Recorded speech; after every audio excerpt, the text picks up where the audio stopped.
that the rebels are beginning to make important progress in their goal to encircle Tripoli, cut off the supply routes, and ultimately march on the Libyan capital. Our Pentagon correspondent Barbara Starr is hearing tonight from her sources of preparations for perhaps a final last stand by the Libyan dictator. Barbara Starr with us now live with the details. Barbara, when you talk about a last stand, what are your sources telling you? Well, John, they say that there is some indications, they believe, an assessment, if you will, that Gaddafi could be preparing for a last stand, that it possibly would, of course, be in Tripoli, his last major stronghold where he has some capability. What they don't know is what would this last stand look like? They're looking at the notion it could be Scud missile launches, it could be an all-out military assault one last time on Libyan civilians. They do not know, but that is the major concern at this hour.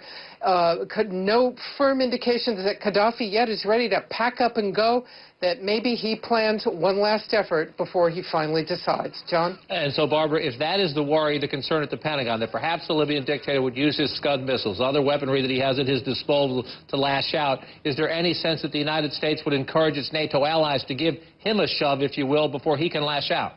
You bet. I mean, the question is, what's the tipping point here that would make Gaddafi go once and for all? They're going to continue to tighten the screws. They're going to continue the bombing campaign. And it's one of these cases, yet again, follow the money. When Gaddafi finally runs out of money to pay his mercenaries, to pay his own troops, the thinking is they may all turn on him.